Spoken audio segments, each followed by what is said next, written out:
मित्रों, ये दृष्टि करंट अफेयर्स रिमाइंडर मैगजीन का ये हमारा छठा वीडियो है। बाकी के 5 वीडियो आप चैनल की प्लेलिस्ट से जा करके देख सकते हैं। आइए इस वीडियो का पहला सवाल देखते हैं, जो कि है 22 अप्रैल 2020 को केंद्र सरकार ने केंद्रीय कर्मचारियों और पेंशनरों के महंगाई भत्ते की वृद्धि पर कब तक रोक लगा दिया है। तो ये रोक लगाई गई है जुलाई 2021 तक, यानी कि जुलाई 2021 तक केंद्र सरकार ने केंद्रीय कर्मचारियों और पेंशनरों की महंगाई भत्ते की वृद्धि पर रोक लगा दी है। अब उनकी महंगाई भत्ता में वृद्धि नहीं होगी जुलाई 2021 तक। 22 अप्रैल 2020 को उच्चतम न्यायालय ने किस राज्य में अनुसूचित जनजाति क्षेत्रों में SC ST को 100% आरक्षण को असंवैधानिक घोषित किया है। तो 100% आरक्षण को असंवैधानिक घोषित किया है आंध्र प्रदेश के क्षेत्र में। और किसके लिए है? तो SC के लिए नहीं है, ये ST के लिए है। अगला देखते हैं। 18 अप्रैल 2020 को केंद्रीय संस्कृति मंत्री प्रहलाद सिंह पटेल ने नई दिल्ली में अमूर्त सांस्कृतिक विरासत की राष्ट्रीय सूची जारी की। इसमें से कितने को यूनेस्को द्वारा मानवता की अमूर्त सांस्कृतिक विरासत के रूप में मान्यता प्रदान की गई है? तो मानवता की अमूर्त सांस्कृतिक विरासत के रूप में 13 को मान्यता प्रदान की गई है। अगला है 17 अप्रैल 2020 को केंद्रीय कृषि एवं किसान कल्याण मंत्री नरेंद्र सिंह तोमर ने किसान रथ मोबाइल ऐप लॉन्च किया। इस ऐप की टैगलाइन क्या है? तो टैगलाइन है किसान का अपना वाहन। अब इसकी टैगलाइन से ही समझ जाइए कि किसान रथ ऐप का क्या काम है, क्या इसका उद्देश्य है। तो इसके माध्यम से किसान और व्यापारी अपने सामान के परिवहन के लिए, अपने सामान को मार्केट तक, गंतव्य तक पहुंचाने के लिए ट्रांसपोर्टर्स जो होंगे, जो ट्रांसपोर्ट के मालिक होंगे, उनसे जुड़ सकते हैं। इसीलिए इसकी टैगलाइन रखी गई है कि किसान का अपना वाहन। चलिए नेक्स्ट देखते हैं। 6 अप्रैल 2020 को केंद्रीय मंत्रिमंडल ने संसद अधिनियम 1954 के तहत सदस्यों के वेतन भत्ते और पेंशन में कटौती हेतु संशोधन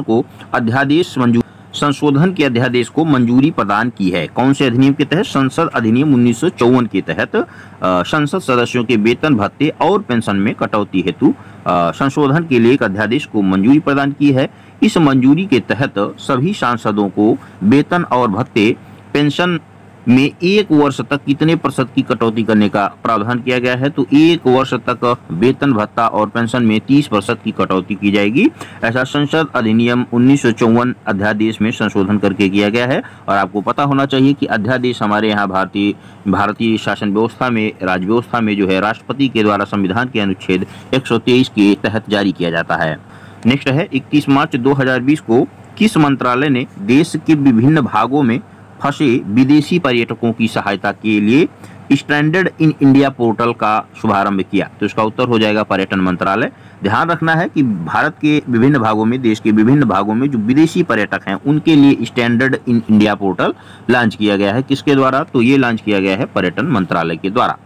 अगला है 26 मार्च 2020 को केंद्रीय वित्त मंत्री एवं कारपोरेट कार्य मंत्री श्री निर्मला सीतारमण ने गरीबों के लिए प्रधानमंत्री गरीब कल्याण योजना के तहत कितने लाख करोड़ रुपए के राहत पैकेज की घोषणा की? तो प्रधानमंत्री गरीब कल्याण योजना के तहत 1.70 लाख करोड़ रुपए की घोषणा की गई है, राहत पैकेज की घोषणा की गई है। अगला है 6 अप्रैल 2020 को किस देश को हिंद महासागर आयोग में 5वें पर्यवेक्षक के रूप में प्रवेश मिला है? तो हिंद महासागर आयोग में 5वें पर्यवेक्षक के रूप में प्रवेश पाने वाला देश कौन है? तो वो है अपना प्यारा देश भारत। अगला है 25 फरवरी 2020 को कौन सा राज्य एकीकृत वाहन पंजीकरण लॉन्च करने वाला देश का पहला राज्य बना है? तो देश का ये पहला राज्य बना है मध्य प्रदेश। नेक्स्ट देखते हैं। फरवरी 2020 में कौन सा राज्य 100% LPG कवरेज वाला देश का पहला राज्य बना है? तो 100% LPG कवरेज वाला राज्य बना है हिमाचल प्रदेश। अगला है 20 से 21 फरवरी 2021 के मध्य 20 से 21 फरवरी 2020 के मध्य भारत बांग्ला पर्यटन उत्सव कहाँ संपन्न हुआ? तो ये संपन्न हुआ है त्रिपुरा अगरतला में। अगला है 21 फरवरी 2020 को कहाँ पर देश के पहले तैरने वाली जेटी और आवर्जन सुविधा केंद्र का उद्घाटन किया गया? तो ये उद्घाटन किया गया है गोवा पणजी में।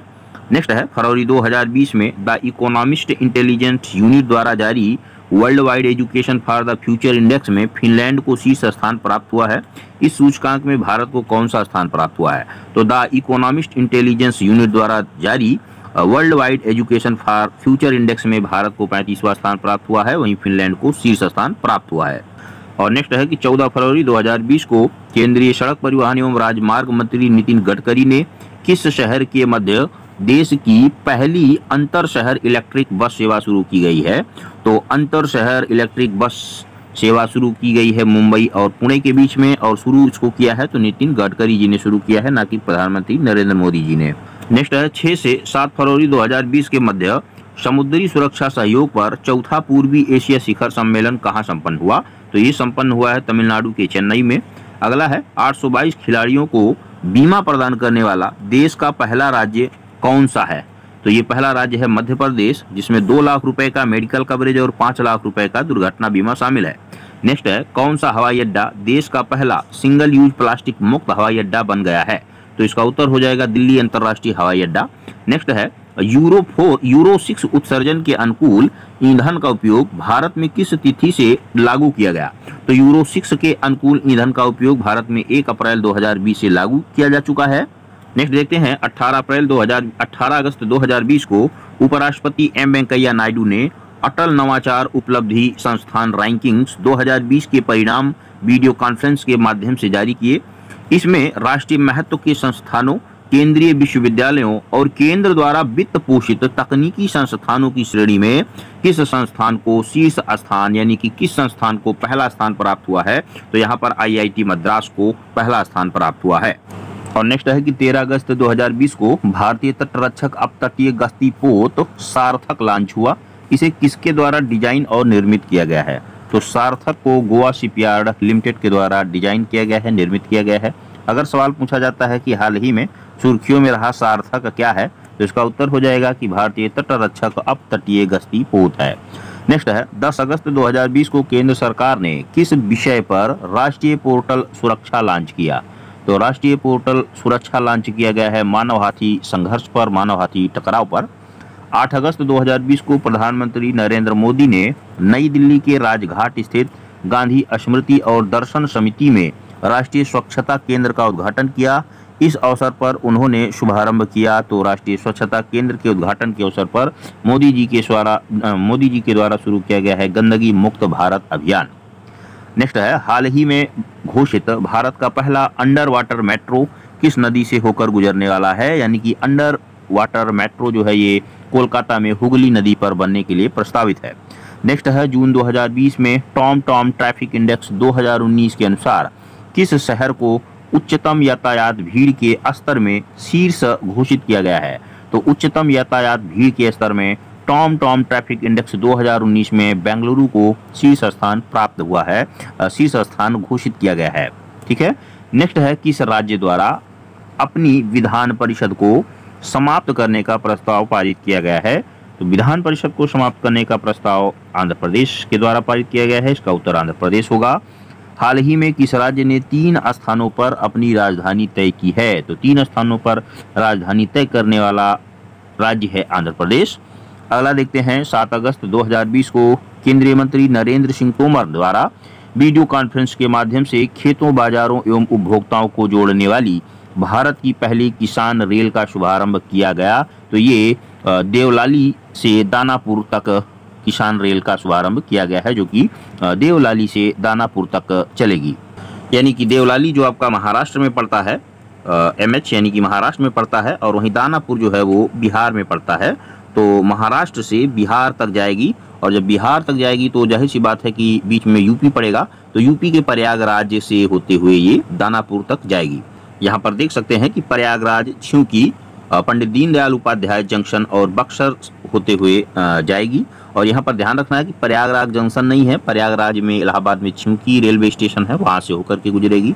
नेक्स्ट है अपनी तरह के पहले ऑनलाइन देशभक्ति फिल्म समारोह का आयोजन 7 से 21 अगस्त 2020 किसके द्वारा किया जा रहा है? तो ये किया जा रहा है राष्ट्रीय फिल्म विकास निगम के द्वारा।